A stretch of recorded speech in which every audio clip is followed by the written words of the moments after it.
Okay, let's talk about how a medicine actually gets made. And I'm not talking about the clinical trials you always hear about. I mean the real, physical, nitty-gritty process of making it. Today, we're pulling back the curtain on something called PQ/CMC. It's probably the most critical part of drug development you've never heard of. Let's jump right in. I want you to just think about this for a second. When you take a pill, you have this built-in trust that the one you take today is exactly the same as the one you took yesterday and the one you'll take tomorrow. But how do drug makers and regulators actually guarantee that kind of consistency across millions, even billions of doses? Well, that is the fundamental question that PQ/CMC is built to answer. So what is this thing? PQ/CMC stands for Pharmaceutical Quality/Chemistry, Manufacturing, and Controls. That's a mouthful, I know.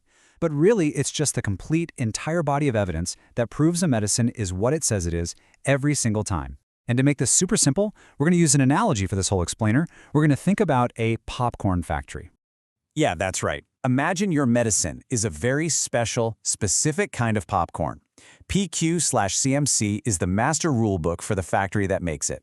It details everything, every special kernel, every grain of salt, the exact temperature of the popper, and every single quality test you can imagine to make sure every single bag of that popcorn comes out perfect.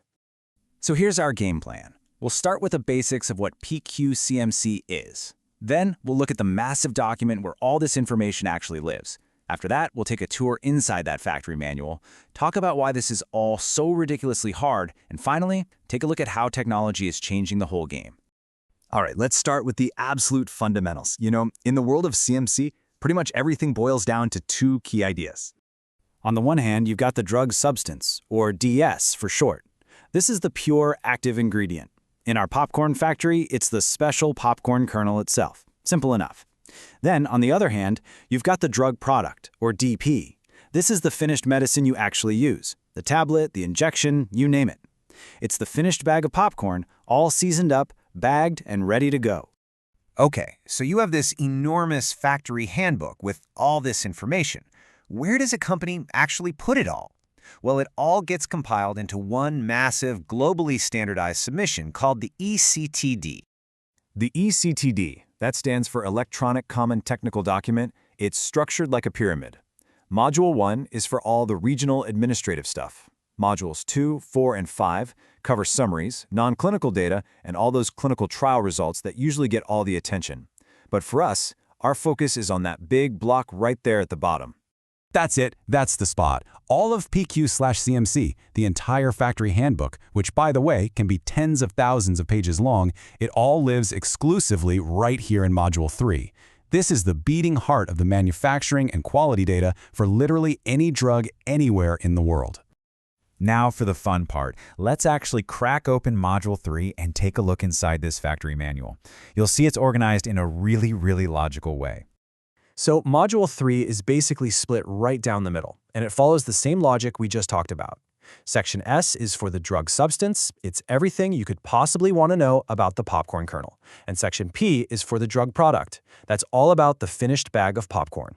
So if we dive into the S section, it's really just answering a series of simple questions. S1 is general information. What exactly is this kernel? S2 is manufacture. Okay, how do you make these special kernels? S3 is characterization, what makes them unique, and what other tiny things might be mixed in. And then S4 is control. How do we test every single batch of kernels to make sure they're absolutely perfect?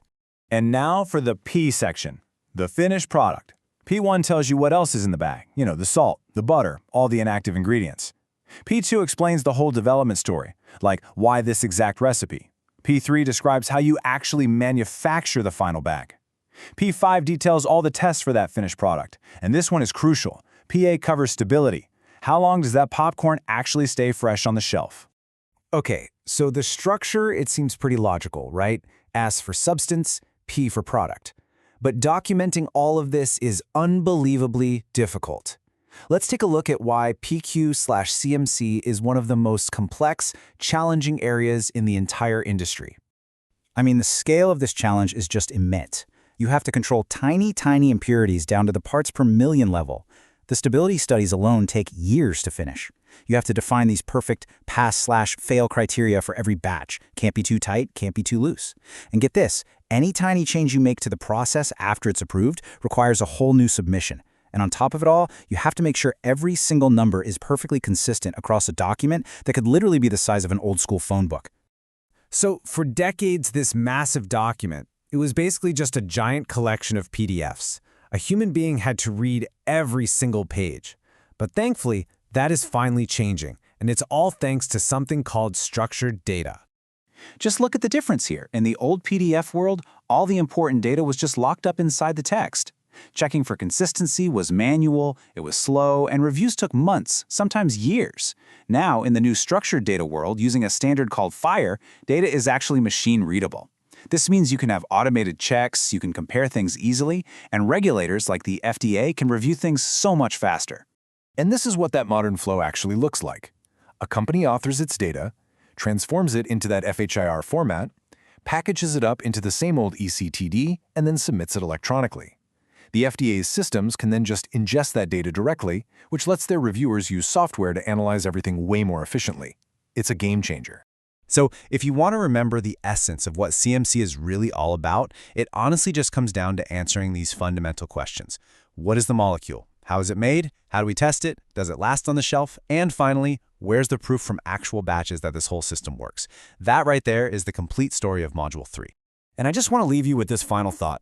PQ/CMC, it's the invisible foundation of modern medicine. It's not the exciting part, it's not the thing you see in headlines, but it is the painstaking, meticulous, detailed work that guarantees the safety and quality of every single dose. And without it, no breakthrough discovery could ever become a real treatment for patients.